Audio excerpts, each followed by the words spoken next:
పశ్చిమ గోదావరి జిల్లా ఉండి నియోజకవర్గం పాలకోడేరు మండలం శృంగవృక్షం గ్రామంలో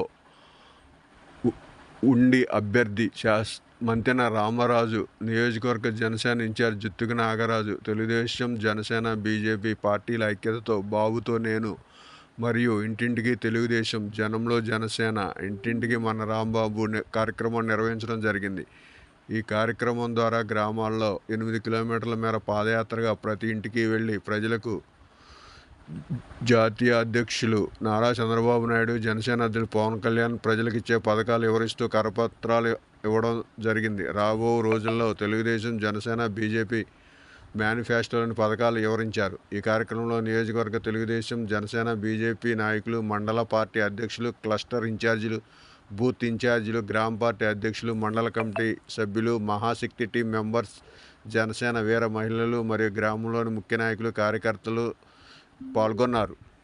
ఉండి నియోజకవర్గంలో మన యొక్క పాలకోడేరు మండలంలో మన యొక్క శృంగవృక్ష గ్రామంలో విచ్చేసినప్పుడు స్వాగతం పలినటువంటి తెలుగుదేశం మరియు జన సైనికులందరికీ కూడా బీజేపీ వారికి ప్రత్యేకమైన కృతజ్ఞతలు, ధన్యవాదాలు తెలియజేసుకుంటాను. ముందుగా ఇంటింటికి రాంబాబు అని కానీ, అదేవిధంగా భవిష్యత్తు గ్యారంటీ కానీ, అదేవిధంగా రాబోయే రోజుల్లో తెలుగుదేశం పార్టీ అధికారంలో, జనసేన అదేవిధంగా బీజేపీ ఉమ్మడి ప్రభుత్వం అధికారంలోకి రాగానే చేసేటువంటి కార్యక్రమాలన్నీ కూడా తెలియజేయడం జరుగుతూ ఉంది. ఈరోజు ప్రతి ఇంటికి కూడా పాంప్లెట్ పట్టుకెళ్ళి ఇవ్వడం జరుగుతూ ఉంది. ముఖ్యంగా సంబంధించి ఈరోజు గ్రామాల్లోకి వెళ్ళినప్పుడు అందరూ కూడా త్రాగునీటి సమస్య కానీ, అదేవిధంగా రోడ్లు, డ్రైనేజ్ వ్యవస్థ కానీ అన్నీ కూడా శిథిలావధ వ్యవస్థలో ఉన్నదని చెప్పి అందరూ కూడా తెలియజేస్తూ ఉన్నారు. ముఖ్యంగా త్రాగునీరు చుట్టూ నీరుంది, త్రాగడానికి నీరు లేని పరిస్థితి ప్రాంతానికి. ఎందుకంటే ఈరోజు గ్రామాల్లో ఈ యొక్క 5 సంవత్సరాల్లో ఒక సిమెంట్ రోడ్ వేసినటువంటి దాఖలా లేదు. అదేవిధంగా ఎక్కడా కూడా డ్రైనేజ్ కట్టినటువంటి దాఖలా లేదు. ఈరోజు సచివాలయం వ్యవస్థ కానీ, రైతు భరోసా కేంద్రాలు కానీ తీసుకురావడం జరుగుతూ ఉంది. ముఖ్యంగా ప్రజలకి మౌలిక వసతులు కావాలి. వారికి ప్రజలకు అవసరమైనటువంటి ఆ సచివాలయం వ్యవస్థ కానీ, రైతు భరోసాలు కానీ వారు ఇచ్చినటువంటి టార్గెట్లు ఎక్కడా కూడా 5% వరకు కూడా పూర్తి స్థాయిలో జరిగేటువంటి పరిస్థితి కనపడతాలా.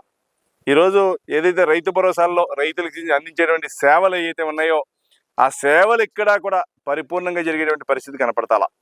కాబట్టి ఈరోజు రాబోయే రోజుల్లో తెలుగుదేశం ప్రభుత్వం వచ్చిన తర్వాత ప్రతి 18 సంవత్సరాలు నిండినటువంటి ప్రతి మహిళకి కూడా, అంటే 60 సంవత్సరాల లోపు ఉన్నటువంటి మహిళలందరికీ కూడా నెలకి 1500 రూపాయలు ఇవ్వడం జరుగుతూ ఉంది. అదేవిధంగా వారి ఇంటిలో ఎంతమంది పిల్లలు ఉంటే అంతమంది పిల్లలకి కూడా ప్రతి సంవత్సరం 15,000 చొప్పున చదువుకోవడానికి వారికి ఇవ్వడం కూడా జరుగుతూ ఉంది. అంతేకాదు దాంతోపాటు ఆర్టీసీ బస్సు మహిళలందరికీ కూడా ఉచితం ఇవ్వడం జరుగుతూ ఉంది. అంతేకాదు వారందరికీ కూడా చూస్తున్నాం, మనందరం కూడా ఇందులో పూర్తిగా వివరంగా చూపించడం జరుగుతూ ఉంది. ప్రతి విషయంలో కూడా మీకు ఏదైతే గ్యాస్ కూడా 3 బండలు ప్రతి ఇంటికి కూడా ఉచితంగా ఇవ్వడం జరుగుతూ ఉంది. ప్రతి యువగలం నిధి ఉంది. అదేవిధంగా ఇంటింటికి కుళాయి, ప్రతి రైతుకి కూడా 20,000 రూపాయలు ఇవ్వడం జరుగుతూ ఉంది. ప్రతి స్కీమ్ని కూడా కంటిన్యూ చేస్తూ ఉన్నటువంటి స్కీమ్ని కొత్తగా ఎన్ని కూడా పనిలోకి తీసుకుని అందరికీ అందించడం జరుగుతూ ఉంది.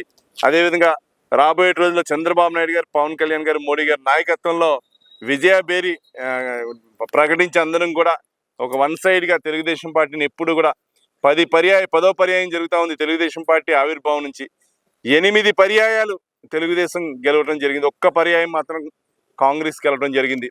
ఈ 10వ పర్యాయంలో 9వసారి కూడా తెలుగుదేశం పార్టీని గెలిపించాలని చెప్పి ప్రజలందరినీ కోరుకుంటూ గ్రామానికి వచ్చినప్పుడు స్వాగతం పలికిన వివిధ కమిటీ సభ్యులు కానీ, తెలుగుదేశం పార్టీ కుటుంబ సభ్యులందరికీ కూడా, గ్రామస్తులందరికీ కూడా హృదయపూర్వక ధన్యవాదాలు, నమస్కారాలు తెలియజేసుకుంటాను.